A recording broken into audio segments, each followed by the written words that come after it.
Hello everyone, this is John Mark Johnson Jr. again, host of Relationship and Truth, and this video is going to be a response to another comment that I received on my YouTube channel.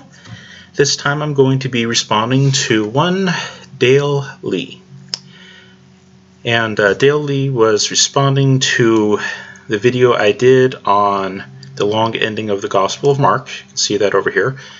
In New Testament textual variants that every Christian should know, I talked about Mark 16:9 through 20, which is the long ending of the Gospel of Mark, explained why, how we know that it is unoriginal, and various implications thereof, and what the various arguments are on either side, so on and so forth. And Dale saw fit to respond on that video in the following manner. And by the way, just so you guys know, Dale seems to be a Muslim from the comments that he is making here, so I'm going to treat him as such. And the issues that I'm going to be responding to are Muslim issues.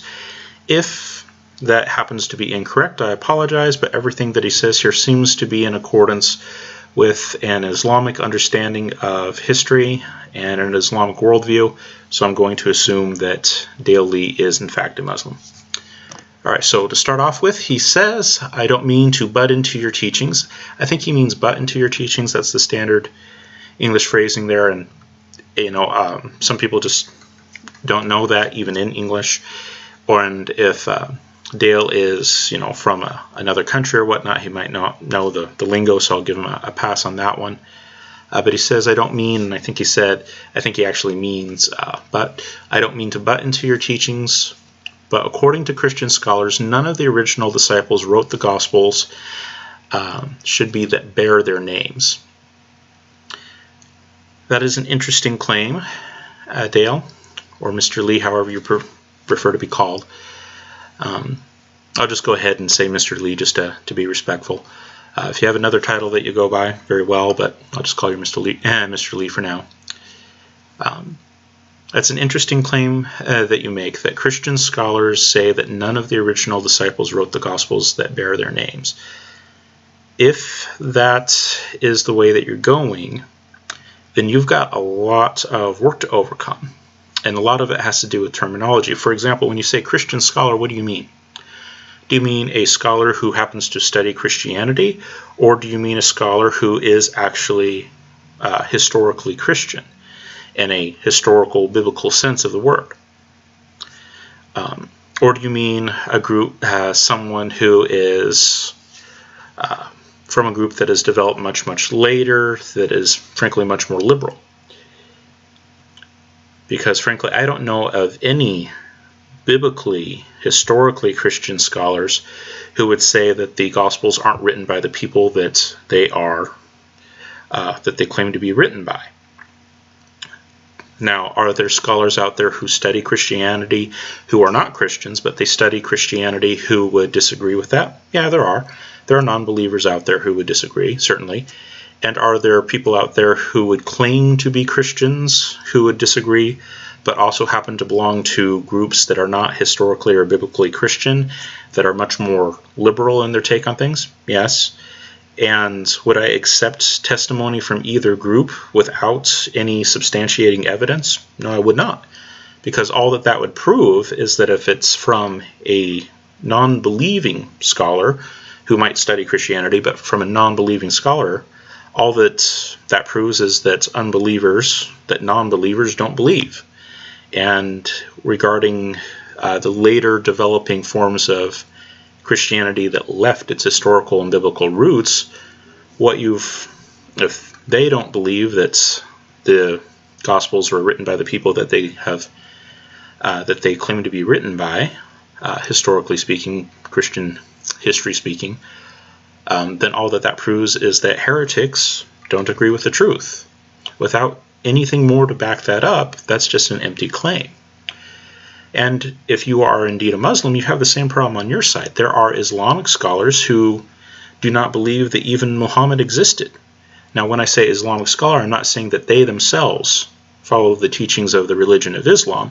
What I'm saying is that they are scholars who study the religion of Islam, and its primary sources, such as the Quran and the Hadith, so on and so forth, who would say that we don't believe that Muhammad existed, that a lot of the material that was written, say, even concerning Mecca, wasn't actually written concerning Mecca. It was written concerning another location, and Mecca was later inserted into the text, so on and so forth. They have lots of different theories about it, but of course, these are not people who believe that Muhammad was a prophet.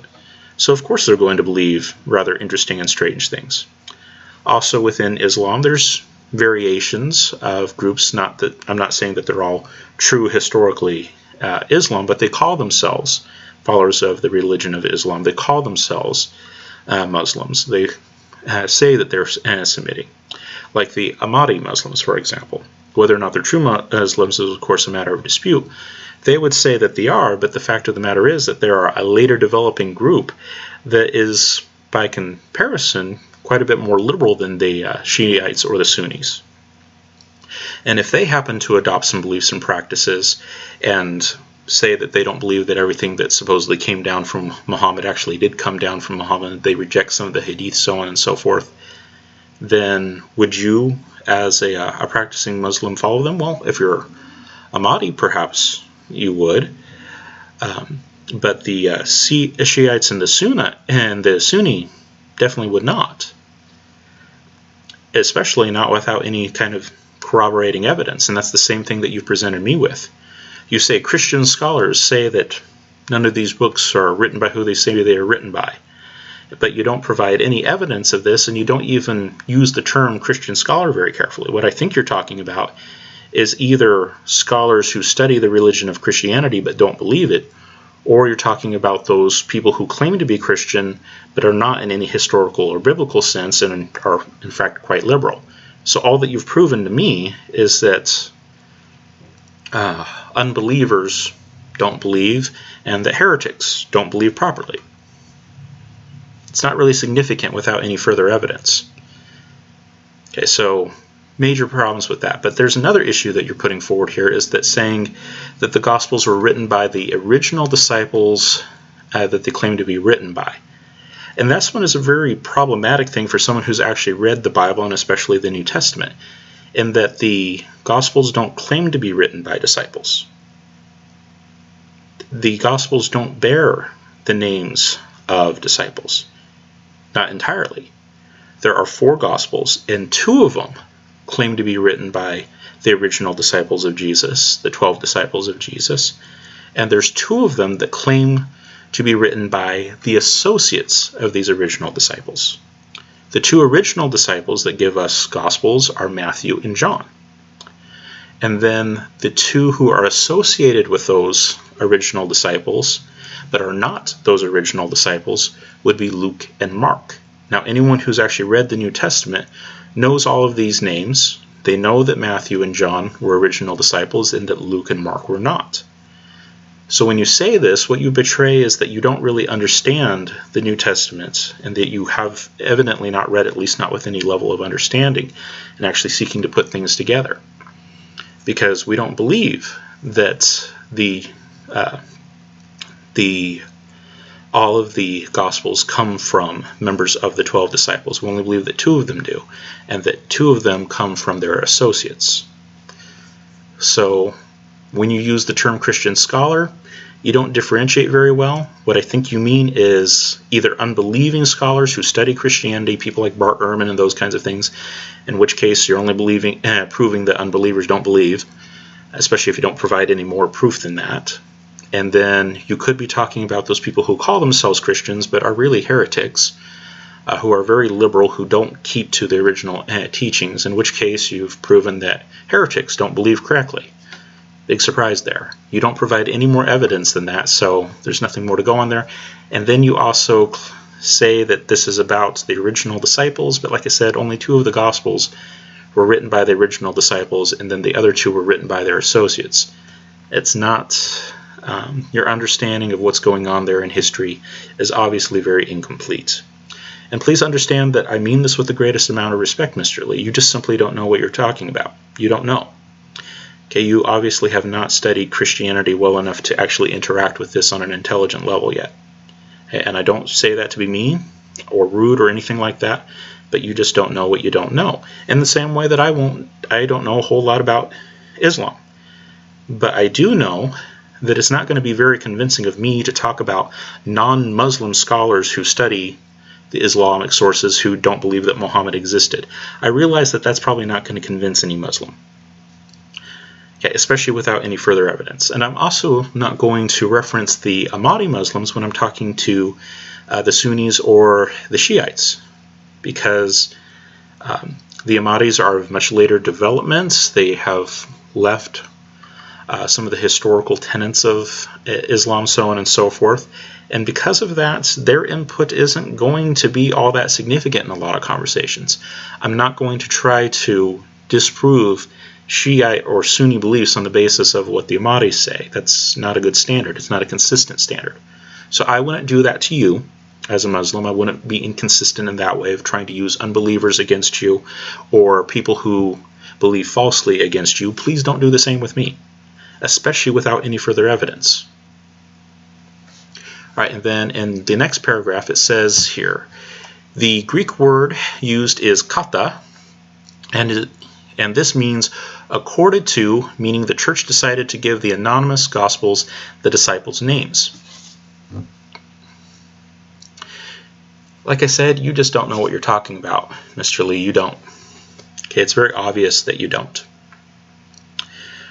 The Greek, and just so that the people watching this have a reference to it, in the early manuscripts, when there is not, and even in the Gospels as they stand today, there is no what is called a formal attribution in them. There's no place in the main text where it comes out and says, this is my name, this is the Gospel that I wrote. There's no place that's like that. There's no formal attribution in the Gospels. Now there are attributions, they're not formal attributions, but there are attributions of sorts that are still viable. But the main thing that we're talking about here when he talks about the kata is he's talking about the typical titles that would be put above the text in most of the manuscripts that we have. In fact, every single manuscript that we have has some kind of an attribution. I can't think of a single manuscript that puts forward any of the biblical text that isn't titled. So when he says that they're anonymous, it is formally anonymous. That is, it's not written into the main text. But like I said, there's not a single manuscript that I'm aware of that doesn't have an auxiliary attribution at the top. And that auxiliary attribution in the early manuscripts is usually very short, and it looks kind of like the one that we have here. Now, since the original video that he responded to was talking about the ending of the Gospel of Mark, I decided that I would go ahead and show you the attribution that normally shows up at the beginning of the Gospel of Mark. And this is how it would normally appear in the unsealed text, which is basically capital letters. You'd have the Greek word kata, kappa, alpha, tau, alpha. And then for the Gospel of Mark, you'd have markan, mu, alpha, rho, kappa, omicron, nu. Markan. So kata, markan. And Mr. Lee is claiming that kata means accorded to. That this was a document that originally didn't have any kind of title whatsoever on it, and historically you cannot back that up. Like I said, every single manuscript that we have has some kind of an attribution, not in the main text, but there's always an attribution with it. So to say that it's anonymous only in the formal sense, not in the sense of how it was actually existed in the manuscripts. Every single manuscript shows an awareness of who this belongs to.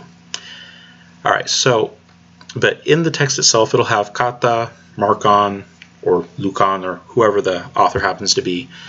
And what Mr. Lee is claiming is that that kata means accorded to, that you have originally this anonymous document. Like I said, they were never completely anonymous. There was always an attribution of some kind.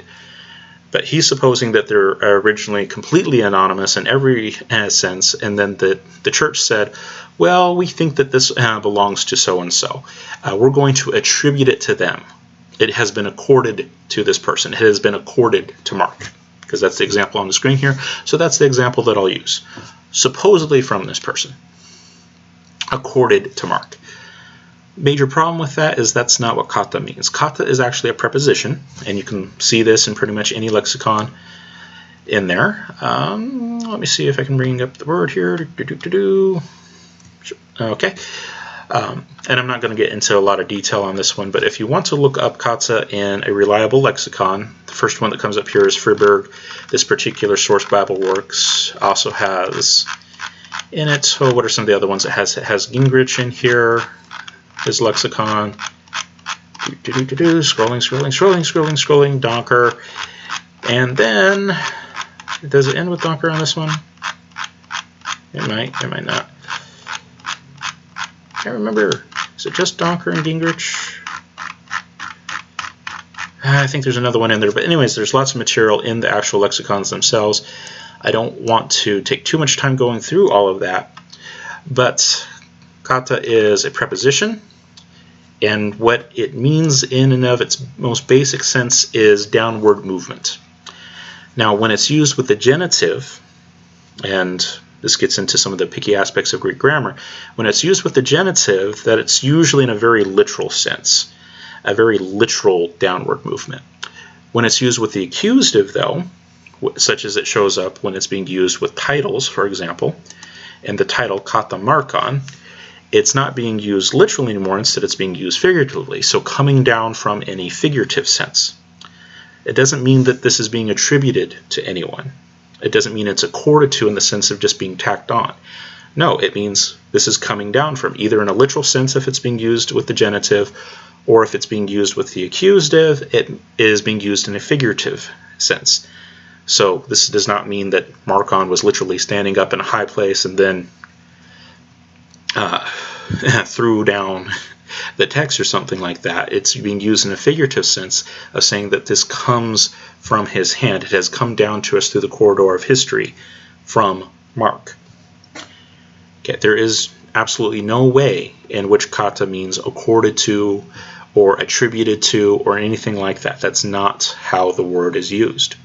Okay, according to, yeah, but not accorded, not attributed. That's not how that word works. Literally, it means coming down from. In this case, it wouldn't be in the literal sense. It's not saying that Mark was taller than everyone else, and therefore he had to hand something down to people. What it means is, figuratively, it has come down to us from Mark. And these are the only names that are ever associated with these documents in history. And like I said, every single document that I'm aware of does have this attribution in it. It's not in the main text, of course, but every single manuscript that is out there that has the Gospels in them has some kind of attribution to that effect, at least wherever you have the title page involved. Now, in some manuscripts, the first few pages will fall off, things like that, but in every one where it's applicable, it's always there, never completely anonymous. Formally anonymous, yes, in so much as the main text doesn't say who the actual author is. But there's always that attribution there on all the manuscripts. There was never any doubt historically as to where these manuscripts came from, as to where these documents came from. Just simply non-existent in the history. Alright, so did the church decide to give the anonymous Gospels the disciples' names? No, there's no evidence of that. The only thing that we have evidence of is that the church seems to have always known who wrote these Gospels. Yes, they are formally anonymous, but we have no evidence whatsoever that they were ever completely anonymous. And the word kata does not mean according to, accorded to. It doesn't mean that. It means according to. It means that it's coming down from this person in a figurative sense rather than a literal sense. That's what the Greek word kata, when used with the accusative, actually means. Okay, so you don't know Greek. Okay, I'll forgive you for that one. There's lots of people who, come across something in a word study, get into Strong's Concordance or something like that, and they see a particular form of the word. I don't know where you saw this or if you're getting this from another source, but a lot of people will see in some of the lexicons it'll say according to, and they'll think that you can change the ending. That from ing you can put the ed ending on there, accorded. That doesn't work with kata though, because kata is a preposition. It doesn't work like that. Yeah, like I said, it's a preposition indicating downward movement. If it's with the genitive, it's literal movement. If it is with the accusative, it's a figurative movement, and that's all that there is to it. So it means that figuratively speaking, not necessarily literally, doesn't mean that Mark was taller than everyone and had had to hand his gospel downward, what it means is through time, this has been handed down from Mark.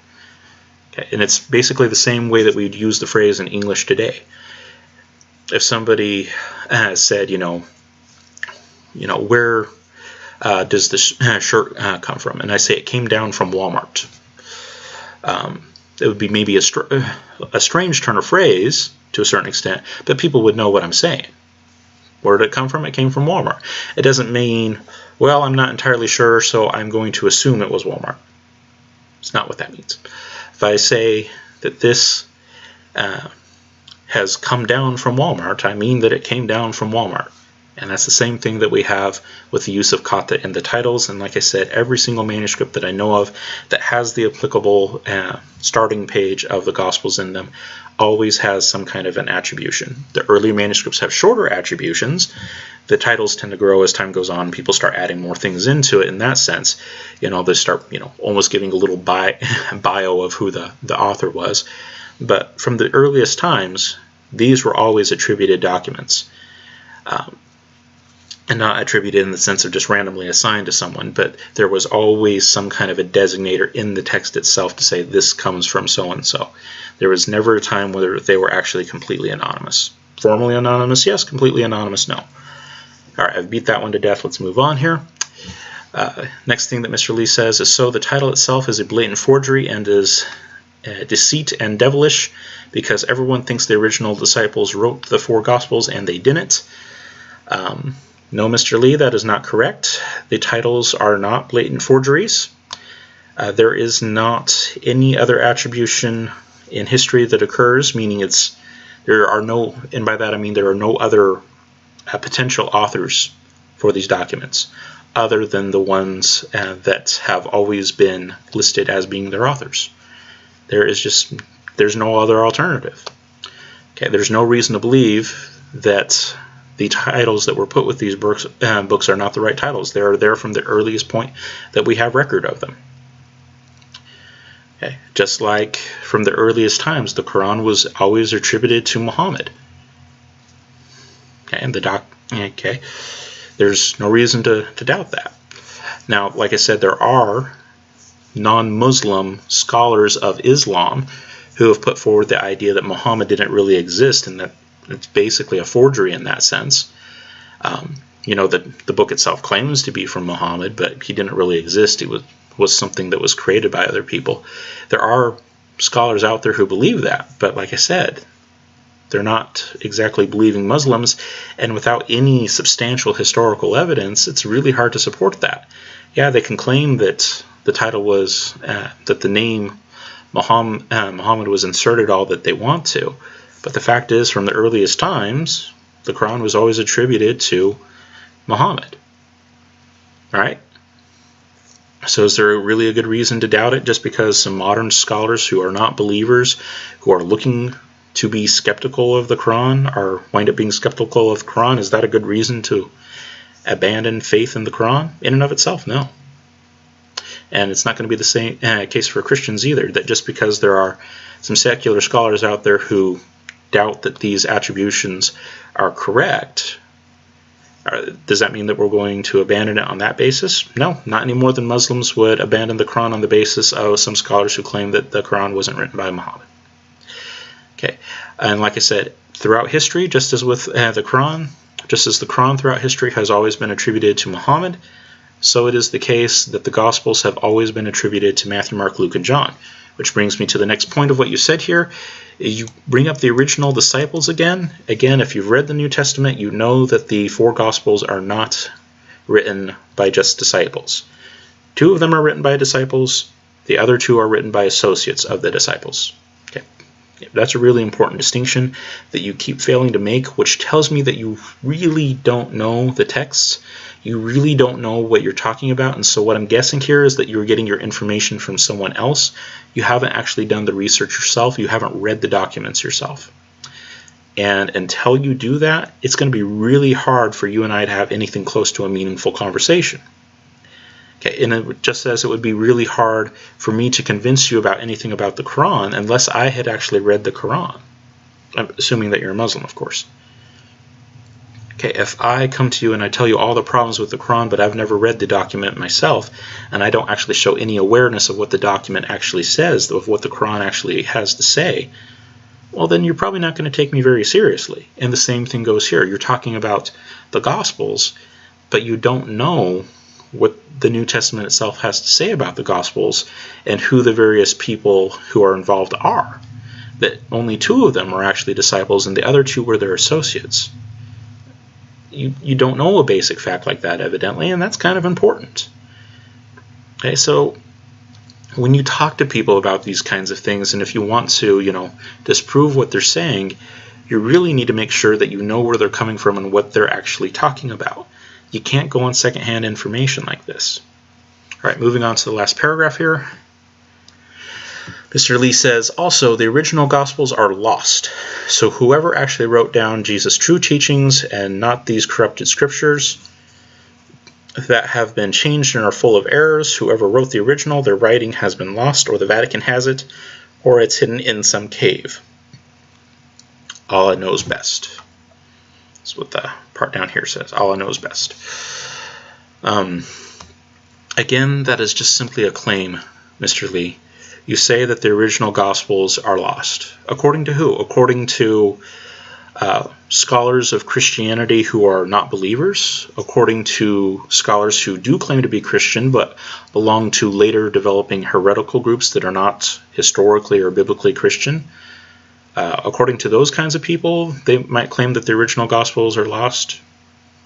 Okay, but like I said, there's scholars out there who don't think that Muhammad actually wrote the Quran, and that there was originally no Quran. Well, and technically, in a sense, that's true in so much as the Quran is a recitation, and because of that, there was no formal document to begin with. It was all recitation. But I'm saying that people who believe that the story of Muhammad and the account of how the Quran came to be is false, that there never really was a historical figure, Muhammad, as we think of him. Would you expect me to take... better way of saying it is, could I expect you to accept those scholars who would doubt the validity of the Quran? Probably not, especially not without any kind of evidence. Just because they suspect the Quran in and of itself doesn't prove anything. And here, if you're relying on Christian scholars, and like I said, I'm not sure if you mean scholars who study Christianity or scholars who claim to be Christian but are parts of later heretical groups, I don't know how you could expect me to take their claims seriously, especially without any evidence, because you say all the original Gospels are lost. How do you know that? Where is your evidence? The Gospels that we have in the New Testament are the earliest Gospels that we have in recorded history, and they've always been attributed to Matthew, Mark, Luke, and John. There is nothing about that. It is, and there's no doubt about that. These have earliest Gospels, and they are very consistently designated throughout history. How can you justify the claim that the original Gospels are lost? On what basis? You don't have any evidence here, you just have a claim. Okay, that's not how scholarship is done, Mr. Lee. If you want us to take you seriously, you need to provide some actual evidence. How on earth would you go about proving that the original Gospels are lost? I could make the claim, for example, that the original Quran is lost. And there actually are some scholars who would claim, first of all, that there never was a Quran. There are some scholars who believe that. And there's other scholars who would claim that the original Quran is lost, in so much as there have been recensions and redactions of the Quran, and therefore it's not going to be exactly what it was when it was originally given. Now, most of those differences would be fairly minor and orthographic, of course, but there are some serious scholars out there that have pointed out differences between various versions of the Quran and saying, you know what, we probably don't absolutely know what the Quran originally said. And therefore, in a technical sense, the original Quran is lost. And they actually provide evidence for it. They actually go through the different versions and they list the kind of changes that were made, and they provide evidence to back up that claim. Now, is that the sense in which you're talking about the Gospels? That there have been changes in the manuscripts and that there are deviations in certain manuscripts, and because of that we cannot say with 100% confidence that this exact wording is right? Well, if so, that's, yeah, you could substantiate that with the evidence we have, but that would also apply to the Quran. The Quran is in the same boat on that one. There are changes in Quranic manuscripts. They're not all the same. And in that sense, the original Quran would be just as lost as the original Gospels. But if you're claiming that there was another set of documents that preceded the documents that we have now, you don't have any evidence for that. There is no evidence for that. Just like there's no evidence that there was, someone other than Muhammad behind the recited Quran. People can claim it all they want, but it doesn't make it true. All right, so Mr. Lee, I appreciate you taking the time to respond and all those kinds of things. I really do. But frankly, you don't know what you're talking about. Okay, and so I suggest that you go and study these things out much more carefully, and also try to be aware of being much more consistent in the way that you approach things. When you talk about Christian scholars, do you mean non-believing scholars who study Christianity? And would you accept what they would have to say about Islam, for example? What non-believing scholars who study Islam would have to say about Islam? Would you use that? Could you be consistent in that way? I don't think you could. Are you talking about groups that are heretical who would want to comment on Christian history? Would you do that with your own religion if you're Muslim? Would you let if you're Sunni or Shia, would you let the Ahmadi tell you what the history of the Quran is supposed to be and the history of God's messengers is supposed to be? Would you take their word for it, especially without any evidence? I don't think you would. Okay, so strive for consistency. Don't use the kinds of sources against me that would not be valid for me to use against you. If you wouldn't like me telling you that there are non-believers who don't believe in Muhammad and don't believe that the Quran actually came from Muhammad, if you wouldn't accept that, especially without any further evidence, then don't expect me to take your claim that there are scholars who don't believe that the original Gospels exist without any further evidence. Okay, and then also, it's clear that you don't really understand the New Testament documents themselves, because you seem to think that Matthew, Mark, Luke, and John were all members of the 12 disciples, and they weren't. Only 2 of them were. The other 2 were their associates. The New Testament talks about that. So you clearly need to actually dig in and actually study the documents yourself, so you don't, I don't mean to be mean, but so that you don't sound like an idiot when you talk about it. You actually know what you're talking about. And then regarding the Greek, you obviously don't know what kata means, and if you're not a Greek speaker, I completely understand that, but you also need to be really careful about using sources when you don't understand them. If you don't know the language, don't claim that you do. Okay, I have actually taught Koine Greek before. Basic, I admit, but I do know how Greek prepositions work. Okay, and kata is a preposition, and it is a directional preposition. It means to come down from. When it's used with the genitive, it's literal. When it's used with the accusative, it's figurative. And that's all that there is to it. It does not mean accorded to or attributed to. It means coming down from. And so you can say according to Mark or according to Matthew, but you can't say accorded to. That would not be an accurate translation of that word. Okay, and then you have the claim that there's false attributions that go on those kinds of things, and there's just no historical evidence for that. Like I said, Matthew, Mark, Luke, and John have always been titled Matthew, Mark, Luke, and John in one form or another. There is no manuscript that actually contains the first page of the document that doesn't have that attribution. There is none of them that lack that title. Yes, the text itself is formally anonymous, but as far as the manuscripts themselves are concerned, there is not a single manuscript that shows any doubt whatsoever as to who the original authors were. There just isn't. Okay, that is a baseless claim on your part. And if I'm wrong, then prove me wrong. Show me a manuscript that actually does contain the initial page that actually shows doubt as to the authorship. It's easy to prove me wrong. It's a falsifiable claim. Showing me a manuscript that shows that the scribes did not know where this document came from. You can't do it. And the reason why you can't do it is because it doesn't exist, but it is a falsifiable claim. The only problem is that it's never going to be falsified because no such manuscript exists. It could have existed if it was actually true that these documents, we don't actually know where they came from, but the fact is we've always known where they came from, and because of that they've always had the attributions of Matthew, Mark, Luke, and John in some shape or form on them. Alright, and then you claim that there was an original set of Gospels that have now become lost. That's really convenient. That's like me saying, I have a pocket on my shirt here, that I used to have a dragon in my pocket. He fit in there, but he's been lost. Can you prove me wrong? No. You can't. That's not a falsifiable claim. I have absolutely no evidence that there was ever a dragon in my pocket. But I can claim that he's been lost, and therefore there's no evidence. And the lack of evidence is the proof that he's been lost. Non-falsifiable claims are not very useful in a scholarly discussion. You can come up with all kinds of what-if scenarios to fit your particular theological bent. And you're, as far as I can tell, a Muslim, and so you want Islam to be true. And for Islam to be true, Christianity has to be false. And so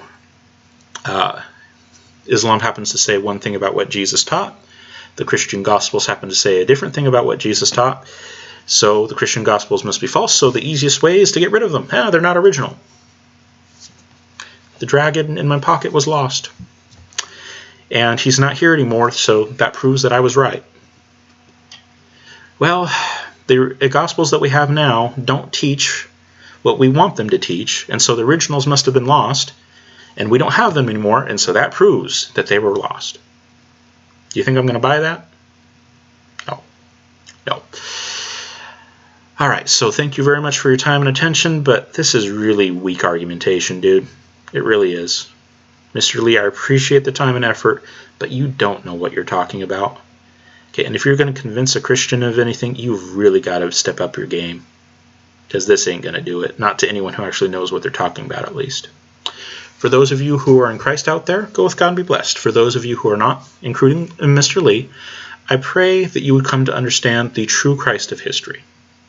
The one that actually exists in historical documents, not the one who exists in the non-existent historical documents, who exist in the original Gospels that we have no evidence of.